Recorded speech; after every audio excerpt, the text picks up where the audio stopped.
Oi amigos do canal, tudo bem com vocês? Vocês estiverem gostando dos vídeos, não esqueça de inscrever no canal, deixe o recadinho nos comentários aqui abaixo, ative as notificações para não perder as notificações, então compartilhe para os seus amigos. Então vamos para mais um estudo fantástico sobre o Apocalipse. O tema de hoje é os 7 selos do Apocalipse. A época dos santos apóstolos, século I, coincide com a igreja de Éfeso.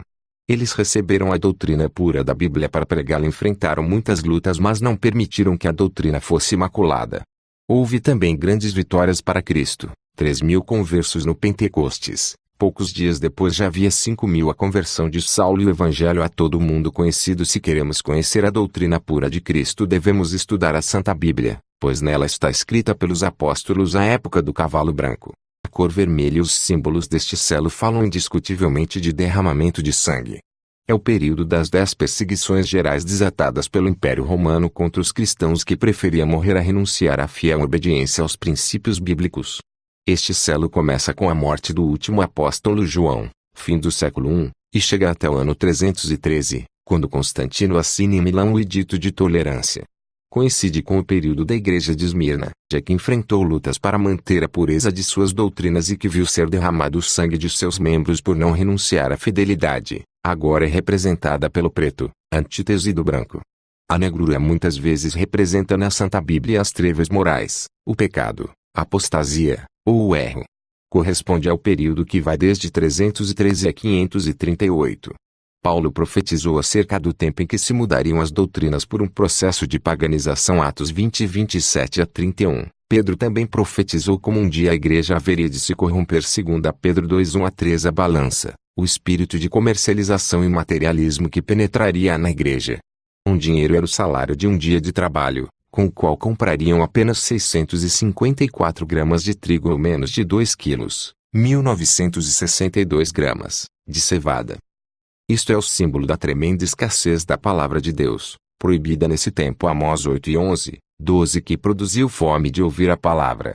Muitas doutrinas começam a morrer e entram crenças pagãs. Exemplo, em 7 de março de 321 Constantino emite a lei dominical mais antiga que se conhece. A maioria acompanha o processo de deterioração doutrinal. Uns poucos fiéis, remanescentes, seguem respeitando a verdade bíblica.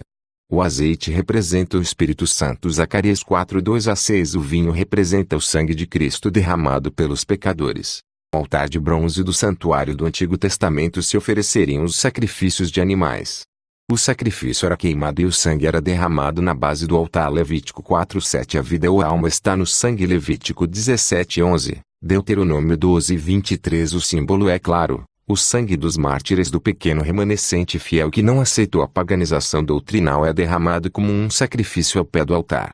Esse sangue simbolicamente clama a Deus, como fez o sangue de Abel que foi morto por seu irmão. Gênesis 4:10. As vestiduras brancas simbolizam a dignidade que lhes confere a justiça de Cristo. Apocalipse 19:8, 3:5, 7:14. Mas, embora tivessem ganho a vitória em Cristo, deviam descansar na tumba um pouco de tempo até que Jesus venha e lhes dê a recompensa. Hebreus 11:39, 40. O quinto selo cobre o período que vai de 1517 a 1755. O grande terremoto tem sido identificado por muitos teólogos como o Grande Terremoto de Lisboa, de 1 de novembro de 1755. O escurecimento do Sol ocorreu em 19 de maio de 1780. E a lua se tornou como sangue na noite do mesmo dia. A chuva de estrelas foi em 13 de novembro de 1833. Esses 4 episódios deram origem ao tempo do fim, o qual terminará com a segunda vinda de Cristo. Diante da segunda vinda de Cristo, aqueles que se ampararam na graça salvadora receberão a vida eterna. Aqueles que recusaram a salvação em Cristo terão de enfrentar as circunstâncias. E outros sinais nos ajudarão a distinguir em que altura do tempo do fim nos encontramos. Jesus disse: porquanto Deus enviou seu Filho ao mundo, não para que julgasse o mundo, mas para que o mundo fosse salvo por ele. Quem nele crê não é julgado, o que não crê já está julgado, porquanto não crê no nome do unigênito Filho de Deus. Embora só Deus o Pai conheça o dia e a hora. Mateus 24 e 36. Podemos identificar a época Entre outros muitos sinais para conhecer o tempo do fim, identificaremos os seguintes: guerras Mateus 24:7, grandes calamidades e terremotos Mateus 24:7, luta entre o capital e o trabalho Tiago 5:1-8, comportamento social distorcido de nossa época segundo Timóteo 3:1-5, o último sinal a cumprir-se será a pregação do evangelho em todo o mundo Mateus 24:14. Esses sinais nos permitem conhecer a época em que virá Jesus. Em Lucas 21:28 Jesus nos dá seu sábio conselho para este tempo. Antes de abrir-se o sétimo selo, a segunda vinda de Cristo, Jesus interrompe a profecia e dedica todo o capítulo 7 para explicar-nos quem são os que serão salvos.